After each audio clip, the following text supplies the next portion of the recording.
ഹൈഡിയസ് MBBS, BDS, agriculture, veterinary, fisheries, forestry കോഴ്സുകളിലേക്കുള്ള രണ്ടാം ഘട്ട കേന്ദ്രീകൃത അലോട്ട്മെന്റും ആയുർവേദ ഹോമിയോ കോഴ്സുകളിലേക്കുള്ള ഒന്നാം ഘട്ട കേന്ദ്രീകൃത അലോട്ട്മെന്റും സിഇയുടെ വെബ്സൈറ്റിൽ പ്രസിദ്ധീകരിച്ചിട്ടുണ്ട്.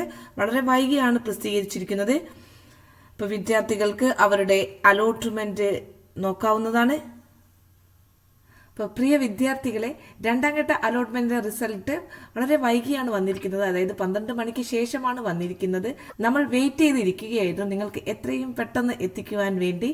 അതുകൊണ്ട് തന്നെ നിങ്ങൾ ദയവ് ചെയ്ത് ഇതുവരെ സബ്സ്ക്രൈബ് ചെയ്യാത്തവരുണ്ടെങ്കിൽ ഈ ചാനൽ ഒന്ന് സബ്സ്ക്രൈബ് ചെയ്തേക്കണേ. ഒപ്പം തന്നെ നിങ്ങളുടെ ലൈക്കും ഷെയറും ഒക്കെ നമുക്ക് അത്യാവശ്യമാണ്. അതുകൊണ്ട് ലൈക്ക് ചെയ്യുക, ഷെയർ ചെയ്യുക. ഓക്കെ, അപ്പോൾ നമുക്കിതിൻ്റെ ഡീറ്റെയിൽസിലേക്ക് കടക്കാം. ഇപ്പം ഈ ഘട്ടത്തിൽ നമ്മൾ പുതുതായി ഉൾപ്പെടുത്തിയിട്ടുള്ള കരുണ മെഡിക്കൽ കോളേജുകളിലേക്കും SUT കോളേജിലേക്കും അതുപോലെ തന്നെ CSI കോളേജിലേക്കുള്ള അധിക സീറ്റായ 50 സീറ്റുകളിലേക്കും കൂടി അലോട്ട്മെന്റ് നടത്തിയിട്ടുണ്ട്. അപ്പോൾ ഈ അലോട്ട്മെന്റ് സംബന്ധിച്ച വിവരങ്ങൾ വിദ്യാർത്ഥികളുടെ ഹോം പേജിൽ ലഭ്യമാണ്. അപ്പോൾ പ്രിയ വിദ്യാർത്ഥികൾ സാധാരണ ചെയ്യുന്ന പോലെ തന്നെ ഹോം പേജിൽ നിന്നും അവരുടെ അലോട്ട്മെന്റ് മെമ്മോയുടെ പ്രിന്റ് ഔട്ട് നിർബന്ധമായും എടുക്കേണ്ടതാണ്. അപ്പോൾ അലോട്ട്മെന്റ് സംബന്ധിച്ച വിവരങ്ങൾ വിദ്യാർത്ഥികളുടെ ഹോം പേജിൽ ലഭ്യമാണ്. ഹോം പേജിൽ നിന്നും വിദ്യാർത്ഥികൾ അലോട്ട്മെന്റ് മെമ്മോയുടെ പ്രിന്റ് ഔട്ട് നിർബന്ധമായും എടുക്കേണ്ടതാണ്. ഇപ്പൊ പേര്, റോൾ നമ്പർ, അലോട്ട്മെന്റ് ലഭിച്ച കോഴ്സ്, കോളേജ്, അലോട്ട്മെന്റ് ലഭിച്ച കാറ്റഗറി, ഫീസ് എന്നിവ സംബന്ധിച്ച എല്ലാ വിവരങ്ങളും അലോട്ട്മെന്റ് മെമ്മോയിൽ രേഖപ്പെടുത്തിയിട്ടുണ്ട്. അപ്പോൾ വിദ്യാർത്ഥികൾക്ക് അലോട്ട്മെന്റ് മെമ്മോ പ്രിന്റ് ഔട്ട് എടുത്തു കഴിഞ്ഞാൽ നിങ്ങൾക്ക് എല്ലാ കാര്യങ്ങളും ലഭിക്കുന്നതായിരിക്കും. അപ്പോൾ അലോട്ട്മെന്റ് മെമ്മോയിൽ രേഖപ്പെടുത്തിയിട്ടുള്ള ഫീസ് നമ്മൾ അടച്ചാൽ മാത്രമേ നമ്മുടെ അഡ്മിഷൻ പൂർത്തീകരിക്കുകയുള്ളൂ. അപ്പോൾ അതായത് ഡിസംബർ 11 മുതൽ 16 വരെ തീയതികളിൽ ഓൺലൈൻ പേയ്മെന്റ് നടത്താവുന്നതാണ്. അപ്പോൾ ഡേറ്റ് എക്സ്റ്റെൻഡ് ചെയ്തിട്ടുണ്ട്. അത് 16 വരെ ഓൺലൈൻ പേയ്മെന്റ് നടത്താവുന്നതാണ്. അതായത് സാധാരണ ഹെഡ് പോസ്റ്റ് ഓഫീസ് മുഖാന്തരമോ ഇനി അലോട്ട്മെന്റ് ഏതെങ്കിലും നിങ്ങൾക്ക് ഓൺലൈനായിട്ടോ പേയ്മെന്റ് നടത്താവുന്നതാണ്. അതും നിങ്ങളുടെ ഹോം പേജിൽ ലഭ്യമാണ്. എങ്ങനെയാണ് പേയ്മെന്റ് നടത്തേണ്ടതെന്നും ഹോം പേജിലൂടെ നിങ്ങൾക്ക് മനസ്സിലാക്കാവുന്നതായിരിക്കും. ഇനി ഒന്നാം ഘട്ടത്തിൽ അലോട്ട്മെന്റ് ലഭിച്ച വിദ്യാർത്ഥികൾ അവിടെ ഓൾറെഡി ഫീസ് അടച്ചിട്ടുണ്ടാവും. അവര് രണ്ടാം ഘട്ടത്തിൽ അധികം വരുന്ന ഫീസ് അടച്ചാൽ മതിയാകും. ഇനി അല്ലാത്ത പക്ഷം നിങ്ങളുടെ തുക ആണ് അധികമെങ്കിൽ അത് തിരിച്ചു കിട്ടുന്നതുമായിരിക്കും. അലോട്ട്മെന്റ് ലഭിക്കുന്ന SC, ST, OEC മത്സ്യത്തൊഴിലാളികളുടെ മക്കൾ, OECക്ക് ആനുകൂല്യങ്ങൾക്ക് അർഹതപ്പെട്ട സമുദായത്തിൽപ്പെട്ട വിദ്യാർത്ഥികൾ ഉണ്ടാകും. അവർ അതുപോലെ തന്നെ Sreechitra home, juvenile home, Nirbhaya home എന്നിവയിലെ വിദ്യാർത്ഥികൾ ഒന്നും തന്നെ ഫീസ് അടയ്ക്കേണ്ടതില്ല. അപ്പോൾ പ്രിയ വിദ്യാർത്ഥികൾ അത് ശ്രദ്ധിക്കുക. ഒപ്പം തന്നെ നിങ്ങൾ മൈനോറിറ്റി സ്റ്റാറ്റസിലൂടെ അല്ലെങ്കിൽ NRI കോട്ടയിലൂടെയാണ് നിങ്ങൾ അഡ്മിഷൻ നേടിയിട്ടുള്ളതെങ്കിൽ നിങ്ങൾ തീർച്ചയായിട്ടും ഫീസ് അടയ്ക്കേണ്ടതാണ്. അപ്പോൾ നിങ്ങളുടെ അലോട്ട്മെന്റ് മെമ്മോയിൻ്റെ അകത്തുണ്ടാവും നിങ്ങൾ എത്രയാണോ ഫീസ് അടയ്ക്കേണ്ടതെന്ന്. അതനുസരിച്ച് ഫീസ് അടയ്ക്കേണ്ടതാണ്. അലോട്ട്മെന്റ് മെമ്മോയിൻ്റെ അകത്ത് ഫീസ് ഇല്ലെങ്കിൽ നിങ്ങൾ തീർച്ചയായിട്ടും അടയ്ക്കേണ്ട ആവശ്യമില്ല. അപ്പോൾ അതായത് ഇനി അലോട്ട്മെന്റ് ലഭിച്ച കോളേജിൽ നമ്മൾ അഡ്മിഷൻ എടുക്കേണ്ട അവസാന തീയതി 16 4 മണി വരെയാണ്.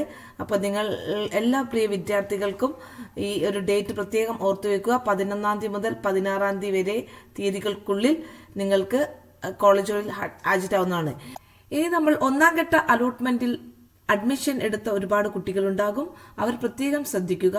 അവർ ഏത് കോളേജിലാണോ അഡ്മിഷൻ എടുത്തിരിക്കുന്നത് അവിടെ പോയി അവരുടെ എല്ലാ അസൽ സർട്ടിഫിക്കറ്റുകളും അവിടെ നിന്ന് തിരിച്ചു വാങ്ങേണ്ടതാണ്. അവർ തരുന്ന TCയും കാര്യങ്ങളൊക്കെ തന്നെ തിരിച്ചു വാങ്ങി ആണ് രണ്ടാം ഘട്ടത്തിൽ കിട്ടിയ കോളേജിൽ അഡ്മിഷൻ എടുക്കേണ്ടത്. അപ്പോൾ അതിൻ്റെ ഒരു ടൈം കാൽക്കുലേഷനും കൂടി നടത്തേണ്ടതാണ്. 11 മുതൽ 16 വരെയാണ് അഡ്മിഷൻ എടുക്കേണ്ട തീയതി.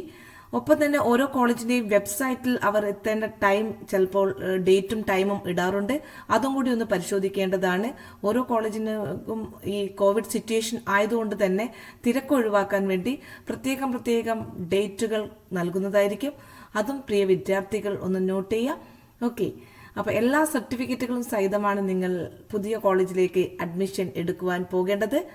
ഈ എന്തൊക്കെ സർട്ടിഫിക്കറ്റാണ് നിങ്ങൾ കൊണ്ടുപോകേണ്ടതെന്നുള്ള ഒരു വീഡിയോ നമ്മൾ ചെയ്തിട്ടുണ്ട്. അതിൻ്റെ ലിങ്ക് നമ്മൾ ഡിസ്ക്രിപ്ഷനിൽ കൊടുക്കുന്നതാണ്. കൂടാതെ തന്നെ അതത് കോളേജുകളുടെ വെബ്സൈറ്റിലും നിങ്ങൾ നോക്കേണ്ടതാണ്.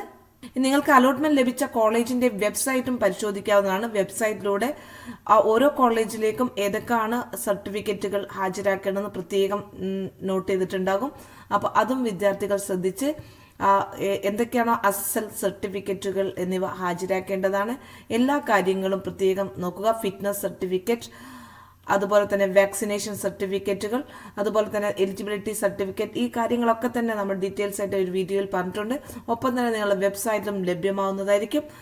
ഇതെല്ലാം തന്നെ ഹാജരാക്കി 16-ാം തീയതിക്കുള്ളിൽ തന്നെ അഡ്മിഷൻ എടുക്കേണ്ടതാണ്.